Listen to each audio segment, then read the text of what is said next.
is necessary to get them to not only heighten spiritual sense, but to a heightened level of a Christ-like mind. There is a remnant hungry enough for more.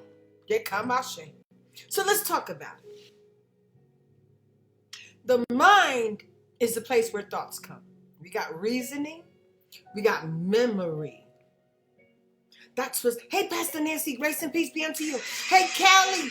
Hey, my sister Callie, good to see you, beautiful. Listen, the mind has thoughts, reasonings, memory. Think about it. When did you see God come through for you before? Oh, let me tell you something. Sometimes you got to sit down. Watch this. Sit down and begin to reminisce on what he's done before. Me and my husband sat down together today, and we began to talk about this last 2 years. We experienced a lot of pain, but a lot of miraculous things that we hadn't experienced in our lifetime, y'all. And we began to list the numerical equation of God taking care of us compared to, compared to us hustling and working and doing it our way. We begin to say, whoa, anytime we did about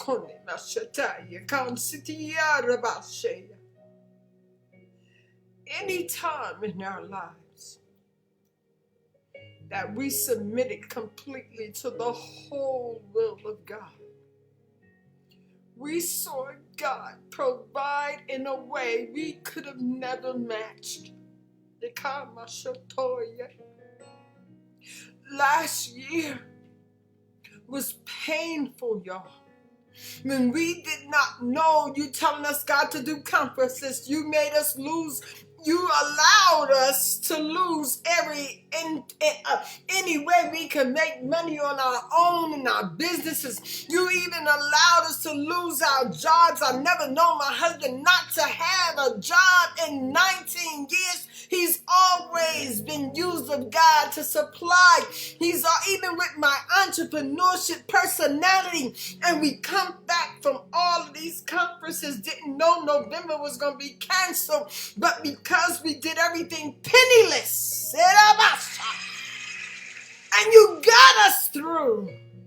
And now we're at a point where we don't even know how to pay rent. We have no extra funds. We have no way to find anything, but yet we go to rest after we come in from Chicago, and we're sleeping and we're weeping and we're uncertain because we did what you said and had no answers. But yet the next day after, we get a call and they say to us, Mr. and Mrs. McKinney, do you know that there's a check here for $11,000? And we're saying, how can this be? Who sent it? What is it? We had no clue. We were expecting from the same company just a small check for about $7,000. And how about, did God send a check from the same company? They don't know why they sent it, but they sent it to our rental corporation and paid off 6 months of rent. And then in 3 days, somebody say 3 days.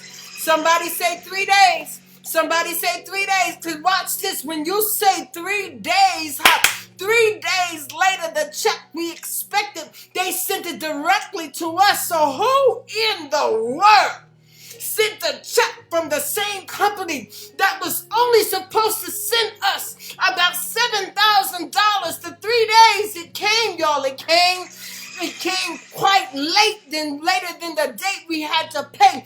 But the one that God sent on his time came at the right time, the perfect time. And guess what? We not only got $11,000 taken care of where we live, we got an extra $7,000. Why? Because God says, I want to show you how I will bless you. He said, I'm going to bless you the exceedingly. He said, I know ride on that road. He said, I know it was hard to go on the road with $50 and to believe that I was going to take care every single day without you had nothing. But you trusted the woman of God when she said, God said, if you go with what little you have, you can trust that I will bless you greater than you can imagine. Y'all, I wish that I could say that that's the only miracles that God planted in that year. But just about a year before that, we had a beautiful home. We had a 5-bedroom home. Do you know that God, his timing for that home, we didn't want to leave because it was our miracle.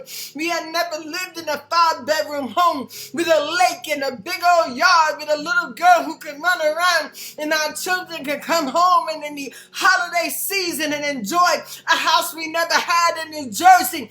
And look at God. God said, I know the blessing was fun. I know you never had it. I know you're trying to hold on to my miracle that I provided because you and your credit, you and your money and everything that you thought you didn't have wasn't able to put you in this house. He said, but I put you in this house. I'm not going to bring you from New Jersey to go to Tennessee and you obeyed me and got rid of everything and you traveled like I told you and I'm going to bring you to Tennessee with nothing. He said, no, I'm going to give you greater than you ever experienced. So guess what God said? But when you leave where I tell you to leave, the Lord said, when you leave when I tell you where to leave, when you leave the gift that I told you to leave, he said, when you obey me, I'm going to make certain that you leave from this beautiful home that you're in love with no debt. Can I tell you?